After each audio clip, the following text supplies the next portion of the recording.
Hey, what's up? I just want to make this video real quick to give you some insight as to what the gym real estate company is doing in terms of site suitability and commercial real estate consulting for the fitness industry.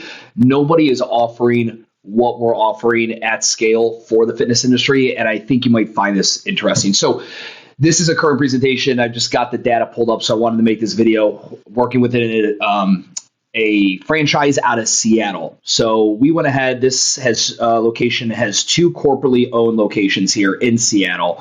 One is down here in the city, while the other one's up here in the burbs. So we're able to go ahead with this software suite and a couple others that we use and pull the foot traffic data. Essentially, cell phones, they ping the satellite every 4 to 6 seconds. We can track every cell phone going in and out of these buildings over any period of time. We can, we only want the cell phones that have gone in 24 times a month, 2 times a month, or 24 times a year, 2 times a month type scenarios. So we get all the trials and the drop-ins that only came in once and never came back. We can filter it however we need. But essentially what it does is it gives us a nice little gradient heat map as to the trade area. A trade area is where do these people live that are going to this location.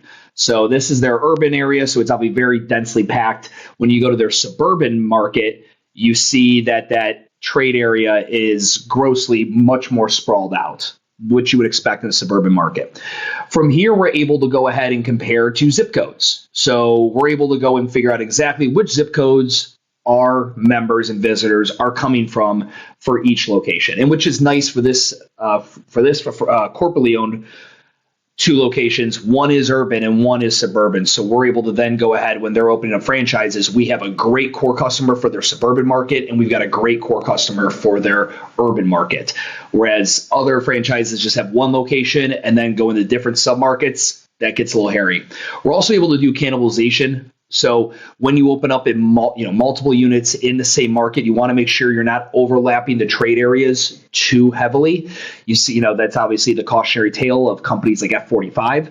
So we're able to do a cannibalization analysis, and they do a great job. They're barely overlapping from a trade area perspective. Now, what we do with this is we're able to go ahead and download a CSV file of all the foot traffic over any period of time. I did a year. So we took all that, downloaded that information, and I went ahead and I uploaded it into our segmentation analysis software. I dropped that in here, and you see here, this is their Linwood location. We dropped that file in here, and it breaks out not just the demographics, but the psychographics, because here's what's interesting, and this is what everyone fucks up. I can pull demographic information. So for this site, I'm going to go ahead and for group fitness, what we generally like to do, we go 90% of those visits within 10 miles. And we're able to go ahead and compare both of these demographics. So as you can see here, this is going to pull up demographics, things that you would typically expect to see in any demographic report. We're going to see median household income, we're going to get median house value, discretionary income, households with children, age, race. We've got it all, right? If you really like geeking out on it, we can geek out on it. But what we do then is we say, okay, well, that's demographics. That doesn't mean shit.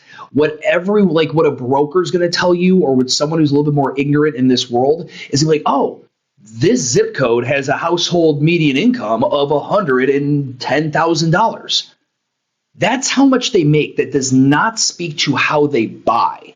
There is demographics, and then there is buyer persona or buying behaviors. And the latter is where all the answers lie in site suitability. Because I can take you to a zip code with an average household median income of $110,000.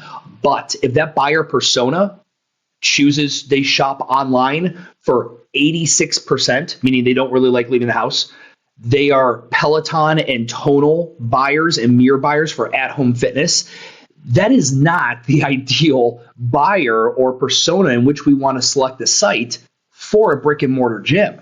So what we do is we take this, because it is one piece of the puzzle, we run it through our segmentation software, we run all of that foot traffic data in, and it produces for us a very interesting breakout in these different categories. So Linwood, let's do the Dexter. So yeah, I've got Dexter pulled up. This is their downtown location. So we can go ahead and see which percentage of that foot traffic over the past year is what kind of person. So they do really well in category B, wealthy suburban families. So we can open that up and it gives us a full breakout as to who this is. I'm going to hit a caveat for a second, a little pause. This is based off foot traffic. Now, foot traffic data can be very accurate when they're standalone buildings with no other tenants. They can also be inaccurate if they're in a multi-tenant building, or like the bottom of an apartment complex or something like that. So while for this demo, I'm just doing foot traffic, if I was working with a brand specifically, we get a CSV file of all their customers past and current. And that CSV file is 97% accurate. So I would just reproduce all this work, but with a far more accurate data set that I would get from that gym owner. So, I mean, we're able to do some really cool stuff here. You know, what stores are they going to, brick and mortar? I'm able to go ahead and see, like, what is it they follow? What brands do they buy from? What are their preferred social media channels and podcasts? Who do they follow? Web visitation. We can literally go here and see all the different websites and stuff that people are visiting. And then you get your demographic information, which is fun. You can even go and see what are campaigns that have actually done extremely well with this data or with this segment. And where this information is coming from Nielsen's. It's coming from the largest marketing aggregate, like data aggregators in the country. It's coming from Experian, TransUnion, and Equifax, the three credit bureaus.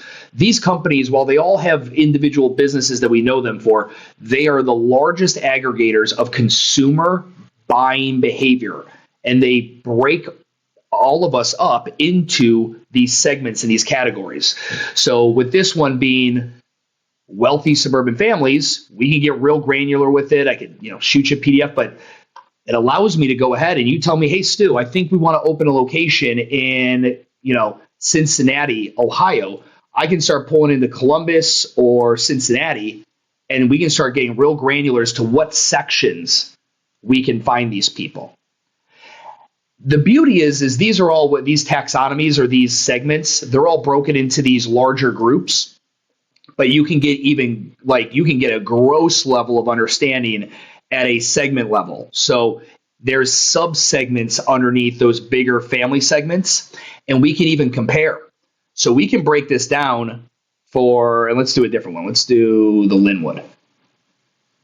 So the majority of their core customers exist in these little segments here, these sub-segments. If we do it in the larger ones, boom, there's really, majority two big sub-segments that we should be focusing on. Let's go to their Dexter Ave one. Their Dexter Ave sprawls more. And again, it makes sense. It's an urban market. But these are there's a niche section. There's a core, who's your core customer. There's a group that's kind of fringe that you might want to incentivize. And then there's a whole bunch of don't even bother, essentially, is what this category is. Don't even try. They are not your core customer. And this allows a brand to just speak so much more efficiently when they know, okay, these categories, these are my people. That's who I'm going after. And then you can get a complete printout of who they are, how they buy, how they likely vote, what they're doing on social, all that good shit. So we do all that, and then we take it over to other software. So, for example, they're looking to open up a franchise in Bend, Oregon. I'm able to go ahead. These are 5 potential sites that we're looking at in Bend, Oregon. But, how do these sites stack up based on, are we going to be able to find the core customer for them in Bend, Oregon? They've never been in Bend, Oregon. How are we going to know? I upload all of that segmentation data into here, and then I can go ahead and run an analysis and say, okay, cool. Out of these 5 sites, which one is going to score the highest? Meaning, I am going to land in the middle of where the demographics intersect those psychographics and buyer persona, and where can I find the best site that puts me amongst those people? And it gives a weighted average. So this site here is at the highest weight, 96%. This one's at 88. And so now I can start ranking them. So when we're looking at sites, it's easy for us to dismiss sites that are not going to be ideal. The reason Orange Theory opens up with 300 pre-sold memberships, it's not their marketing and sales. Those are great. They've done a great job at those, no doubt. But it's because they are meticulous with the site selection. They will spend 18 to 24 months deliberating on what site to go to because they know that is literally 70% of the battle, is making sure they're in the right spot. And it's the sophisticated brands as you kind of see these guys scale up in multiple locations across the country that they take site suitability as seriously as they take selecting a franchisee or a GM or whatever it may be. So anyway, this is kind of what we've been geeking out and what we've been doing over here at the Jim Real Estate Company. If you think this might be of value to any of your people, please don't hesitate to let me know.